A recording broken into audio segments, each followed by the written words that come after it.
My name is Madeline Carter, and just a few months ago, I was the youngest CEO in one of the most prestigious tech firms in New York City.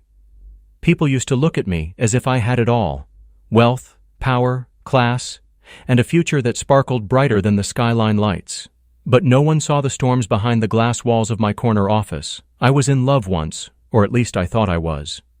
His name was Ethan Hale, a Wall Street prodigy who charmed everyone with his polished smile and designer suits. My family adored him, or so they pretended, because he came from money. To my father, that was all that mattered. And to me? I was desperate to believe Ethan loved me, not my position. But life doesn't let you stay blind for too long. The first cracks appeared when I told him I was pregnant. His face, God, I'll never forget it, turned cold, like I'd thrown chains around his neck. "Madeline," he said, running a hand through his slick hair, "this wasn't part of the plan. Do you realize what this will do to your image? To my reputation?" That night, I realized something I'd ignored for too long. Ethan loved the idea of me, not me. I thought my family would support me. After all, I was their daughter, the one who carried their name across business magazines and boardrooms. But when I confessed, my father's jaw tightened, and his words sliced through me like glass. "You've brought shame to us, Madeline. To be pregnant before marriage? To risk everything we've built? If you walk down this path, don't come back." And just like that, I was disowned. 1 week later, my office key card didn't work. The board had been pressured into forcing me out, my own father leading the charge. The company I had built from the ground up no longer belonged to me. That's when I found myself standing on the sidewalk in the pouring rain, clutching the small suitcase I had packed in a rush with no idea where to go. I had money in the bank, but it felt like ashes. What I needed wasn't luxury. What I needed was safety. Somewhere no one would know me. Somewhere I could breathe. So I left Manhattan. I checked into a modest motel on the edge of Queens where no one cared who I was. The carpet smelled of cigarettes, and the wallpaper peeled at the corners, but it was quiet. At night, I'd sit by the window, hands on my belly, whispering promises to the little life growing inside me. But even in the silence, fear gnawed at me. I had enemies, competitors, people who resented me, Ethan himself. What if they came after me? What if I couldn't protect this child? That's when fate sent me someone I least expected. It happened late one evening. I had gone down to the building lobby to grab some water, but the machine ate my dollar bill. Frustrated, I kicked it, muttering under my breath. "Careful," a deep voice said behind me. "These things kick back sometimes." I turned and saw him, a tall man in a faded janitor's uniform, his brown hair slightly messy, his eyes tired but kind. He held a mop in one hand, a bucket beside him. He looked like he'd been working a double shift, but there was something solid in his presence, like he was used to carrying heavy burdens. "Need help?" he asked. I should have said no. CEOs don't talk to janitors, or at least the old me wouldn't have. But that night, I wasn't a CEO anymore. I was just a woman with swollen eyes, a broken heart, and a baby who deserved better. "Yes," I whispered. That was the night I met Daniel Hayes, the single dad janitor who would change everything. Daniel Hayes. That name would echo in my life in ways I couldn't yet imagine. At first glance, he didn't fit into my world at all. His work boots were worn, his shirt carried faint stains of bleach, and his hands looked rough from scrubbing floors. But when he smiled at me, a tired, genuine smile, it felt warmer than any boardroom applause I'd ever received. He pulled a few coins from his pocket, slid them into the vending machine, and pressed the button for water. A bottle clattered down, and he handed it to me without a word. "You didn't have to," I said softly, embarrassed by how my voice cracked. "Didn't have to, but wanted to," he replied. "You look like you needed a win tonight." I froze, staring at him. How could he see through me so easily? My carefully built armor, designer clothes, polished words, CEO confidence, had crumbled weeks ago. Yet here was this janitor, seeing me as I was, not who I pretended to be. "Rough day at work?" he asked casually, picking up his mop. I let out a bitter laugh. "You could say that. Rough year, rough, everything." He didn't push for details. Instead, he started mopping the floor, humming faintly to himself. Something about the rhythm, the way he kept his distance but stayed near, made me feel safe. It was the first conversation I'd had in weeks that didn't feel like a battle. That night, I went back to my room clutching the water bottle like it was more than plastic and liquid. It was a reminder that kindness still existed. The next evening, I saw him again. This time, he was fixing a flickering light in the hallway. I was walking slowly, hand pressed against my stomach, when he noticed. "You okay?" he asked. "Yes, just tired." I hesitated, then added, "I'm pregnant." He blinked, then smiled softly. "Congratulations." Most people reacted with judgment, whispers, or forced politeness. But Daniel's voice carried no weight of shame, no calculation, just simple sincerity. And for the first time in months, I felt proud of the life inside me. "You're alone?" he asked carefully. The truth almost choked me, but I nodded. He tightened the light bulb, stepped down from the stool, and said, "That's not easy. Trust me, I know." That was the first hint of his story. Later that week, I found myself in the motel lobby again. Daniel was on break, sipping coffee from a paper cup. For reasons I couldn't explain, I sat across from him. "You said you know what it's like," I ventured. "To do this alone?" He studied his cup for a long moment. Then he looked at me, his brown eyes steady. "My wife passed away 5 years ago, car accident. My daughter, Sophie, was 3 then. She's 8 now. It's been just me and her ever since." My heart clenched. A single dad. Raising a child alone, working late nights to keep food on the table. His story wasn't polished or glamorous, but it carried a strength I couldn't ignore. "I'm sorry," I whispered. He shrugged lightly. "Life throws things at us. We either break or we bend and keep going." His words sank into me. All my life, I had been terrified of breaking. But maybe bending, changing, surviving was its own kind of strength. The strangest thing happened in the days that followed. I found myself seeking him out, a casual hello by the vending machine, small talk in the hallway, the way he always remembered to ask how I was feeling, if I'd eaten. Daniel didn't treat me like a scandal or a fallen CEO. He treated me like a person. But there was something else I couldn't shake, something hidden in his eyes, a heaviness, as though he carried secrets he wasn't ready to share. And deep down, I knew his story was far from ordinary. Because one night when I couldn't sleep, I walked past the lobby and saw Daniel outside in the parking lot. He wasn't mopping floors or fixing lights. He was standing beside a black car with tinted windows, talking to a man in a suit. The man handed him an envelope. Daniel's jaw tightened, his posture tense, and then, in a voice sharp enough to cut glass, Daniel said words that made my blood run cold. "Tell him I'm not going back." Who was Daniel Hayes, really? The moment I heard Daniel's voice, a chill ran down my spine. Tell him I'm not going back. Back where, and who was he talking about? I ducked behind the corner, my heart hammering in my chest. The man in the suit slipped the envelope into Daniel's hand. Daniel didn't take it right away, he shoved it back against the man's chest. I said, "No, leave me and my daughter out of this." His voice was nothing like the calm janitor I had come to know. It was firm, commanding, almost dangerous. The man muttered something I couldn't hear, then walked away, disappearing into the night. Daniel stood there for a long moment, breathing heavily, his fists clenched. Finally, he tossed the envelope into the trash, got into his old pickup truck, and drove away. I stood frozen, my mind spinning. Who exactly was Daniel Hayes? The next morning, I saw him again in the lobby. He smiled as if nothing had happened, carrying his mop and bucket, but I couldn't unsee what I'd witnessed. "Rough night?" I asked carefully. He looked at me for a moment, his eyes searching mine. Then, almost too quickly, he replied, "Same as always." He was lying. I could feel it. Over the next few days, my curiosity gnawed at me. I tried to push it away. After all, I had enough problems of my own. My family had cut me off. Ethan hadn't called once, and I was running out of excuses to stay in a motel. But every time Daniel passed by, holding open a door for me, asking if I needed anything, I thought about that man in the suit. One evening, as I sat in the lobby with tea, Daniel walked in, his daughter Sophie trailing behind him. She had big brown eyes, a backpack covered in cartoon stickers, and the sweetest laugh I'd ever heard. "This is Miss Madeline," Daniel introduced me. Sophie beamed. "Are you the lady who always talks to my dad?"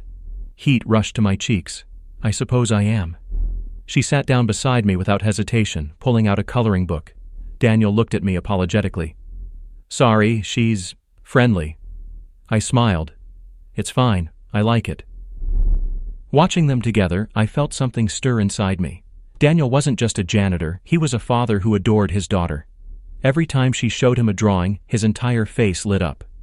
I envied that bond. And I wondered, could I ever give my child that same kind of love? Later that night, when Sophie had gone upstairs, I finally asked, "Daniel, who was that man you were talking to the other night?" He stiffened instantly, his jaw tightening. "You saw that?" "Yes," I whispered. For a long moment he said nothing. Then he leaned back in his chair, rubbing his temples. "Madeline, you don't want to get involved. That's not an answer." He exhaled sharply, then looked at me with an intensity that made me forget to breathe. Before all this, before mops and late-night shifts, I worked for people I shouldn't have. Powerful people, dangerous people. I walked away years ago for Sophie. But they don't let you walk away so easily. My pulse quickened. "You mean?" "Let's just say," he interrupted, lowering his voice, "there are men who would rather see me dead than free." The weight of his words settled between us like a storm cloud. I should have walked away. I should have stayed out of his past, but something inside me wouldn't let go. "Why tell me this?" I asked. He hesitated, then said softly, "Because you remind me of someone who refused to give up, no matter how bad things got. And because you deserve the truth." I swallowed hard, my hand instinctively resting on my stomach. My life was already complicated, dangerous even.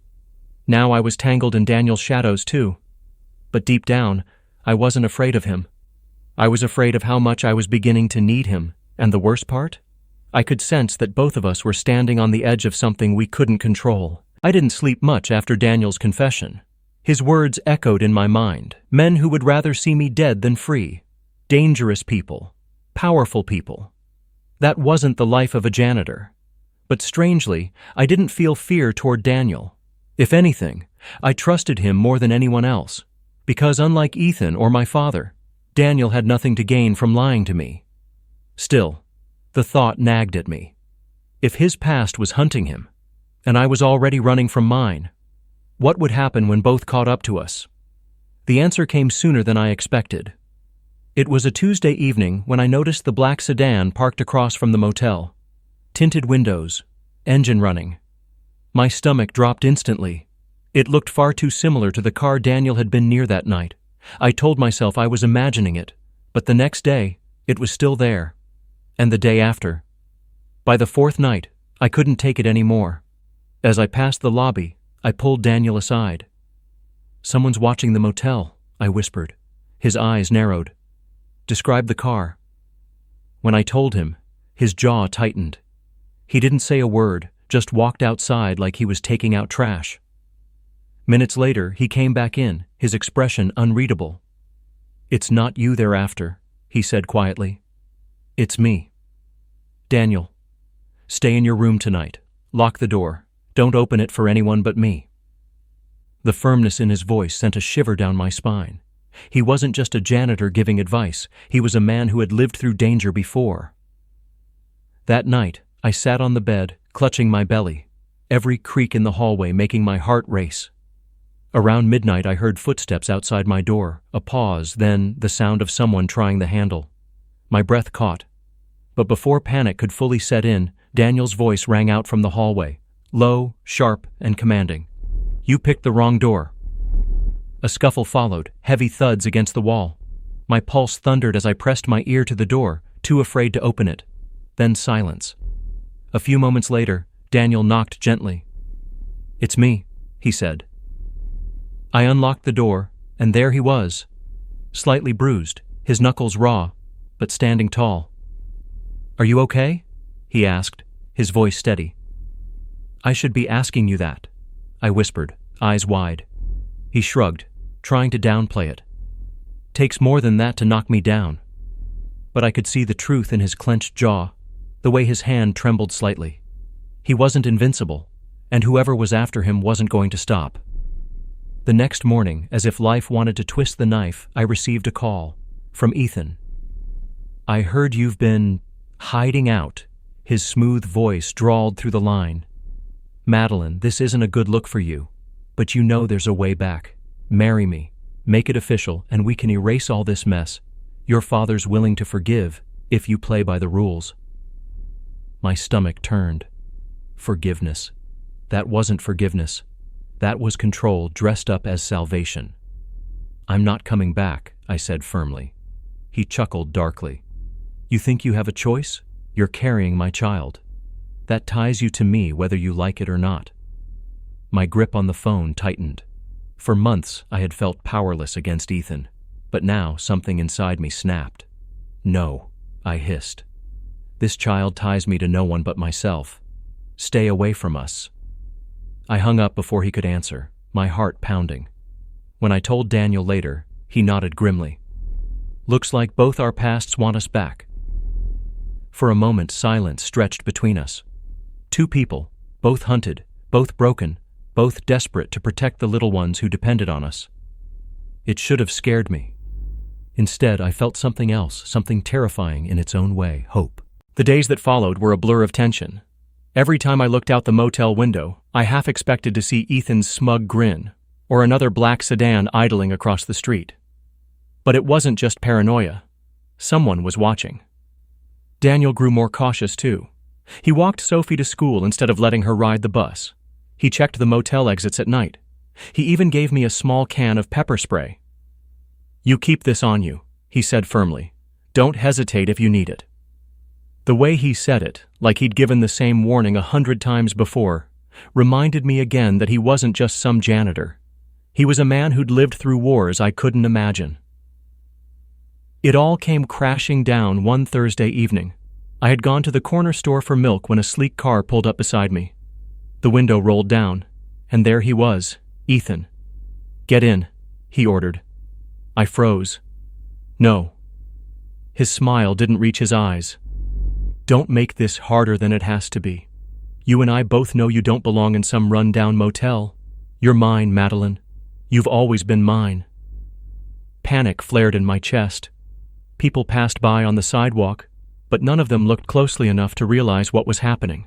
My instincts screamed at me to run, but Ethan's hand shot out, gripping my wrist. That's when a voice cut through the air. "Let her go, Daniel." He stood a few feet away, fists clenched, his presence like a wall between me and danger. Ethan scoffed. "Who's this? The janitor?" He sneered, his grip tightening on me. "Cute. You've really fallen, Maddie." Something snapped in Daniel. In one swift move, he yanked me free, stepping between us. His voice dropped low, almost lethal. "You touch her again, and you'll regret it." The way Ethan's face shifted told me he hadn't expected that level of defiance. For a moment, tension hung heavy in the air. Then Ethan smirked, climbed back into his car and said, "This isn't over." The tires screeched as he drove away. I stood trembling, clutching my belly. Daniel's hand rested gently on my arm. "You okay?" Tears stung my eyes. I don't know what I'd do without you." He looked at me with an intensity that made my breath hitch. "You won't have to find out." But trouble wasn't done with us yet.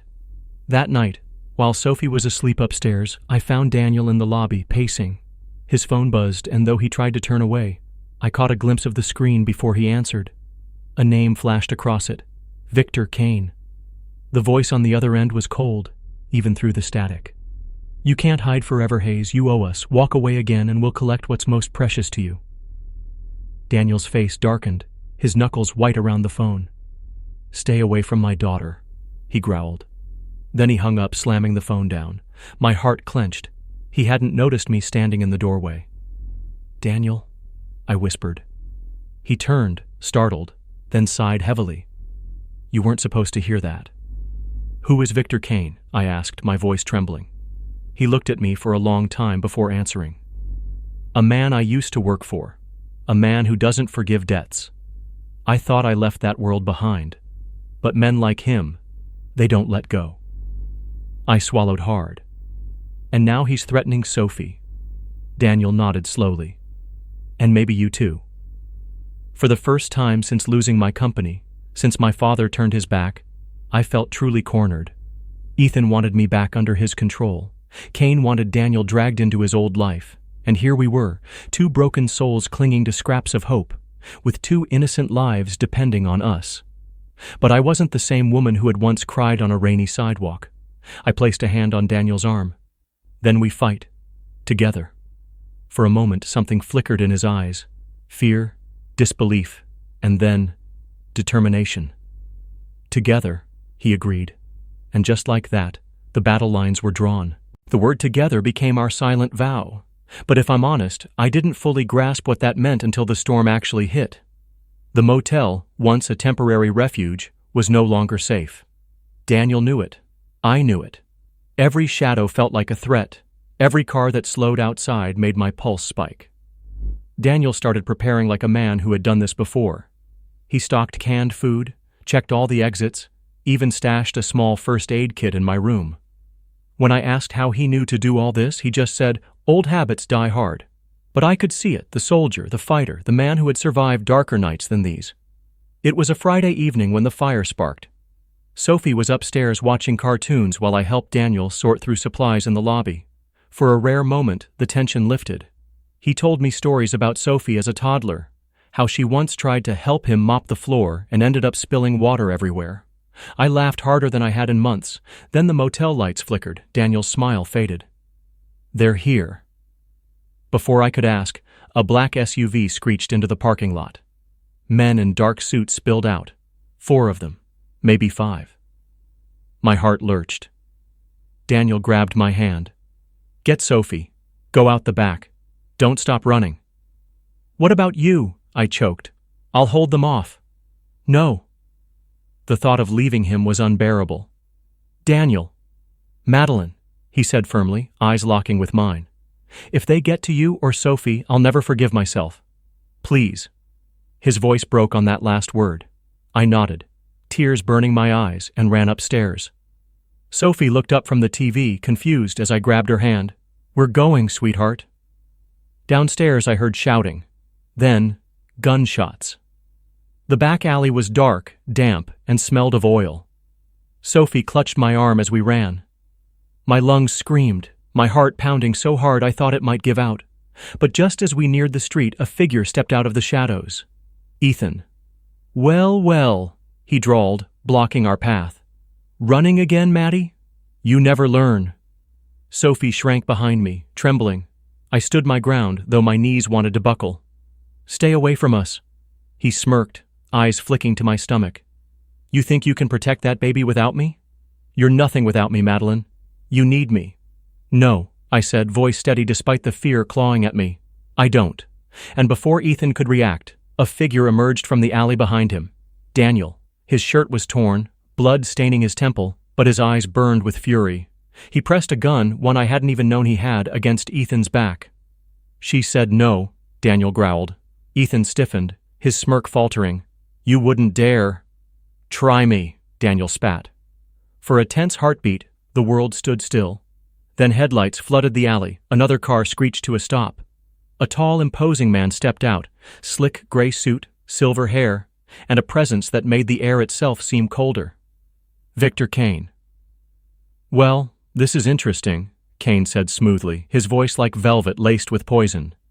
"Hayes, my old friend. And who's this lovely woman you're protecting?" Daniel's grip on the gun tightened. "Stay away from her."